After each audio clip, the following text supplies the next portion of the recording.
کہ کیا حضور پاک صلی اللہ علیہ وسلم کی ساری امت جنت میں جائے گی؟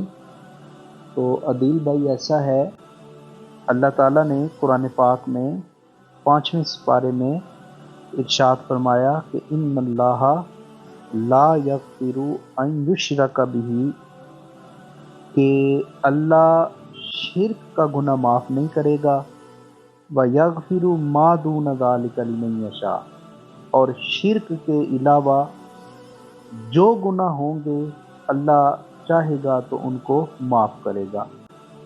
تو قرآن پاک کی اس آیت سے پتہ چلتا ہے کہ نبی پاک کی امت کا وہ فرد جو شرک نہ کرے، یعنی اللہ کے سوا کسی اور کو اپنا معبود نہ سمجھے، بھلے وہ گناہگار کیوں نہ ہو، بالآخر وہ جنت میں جائے گا۔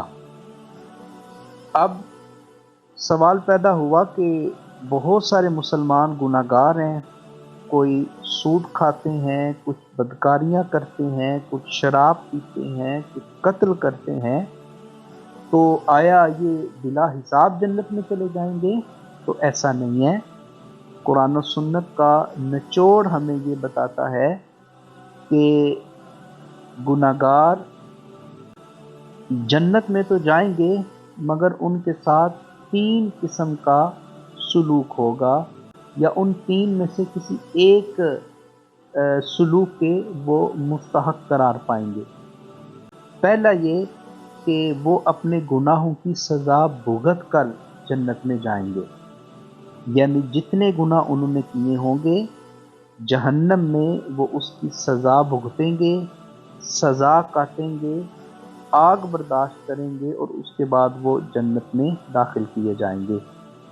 دوسری صورت یہ ہوگی کہ وہ گناہگار نبی پاک صلی اللہ علیہ وسلم کی شفاعت کا فیض ان کو ملے گا، اور حضور کی شفاعت سے وہ جنت میں جائیں گے۔ اور تیسری صورت یہ ہوگی کہ اللہ پاک کیونکہ قادر مطلق ہے، احکم الحاکمین ہے، وہ اگر چاہے تو بغیر کسی سزا کے ہی گناہگاروں کو جنت میں بھیج دے۔ تو آپ کے سوال کا جواب یہی ہے کہ مسلمان انشاءاللہ العزیز بالآخر جنت میں جائیں گے، رہ گئے گناہگار تو وہ بھی جنت میں جائیں گے، یا اپنے گناہوں کی سزا مکمل کر کے، یا حضور کی شفاعت سے، یا اللہ کے فضل و کرم سے۔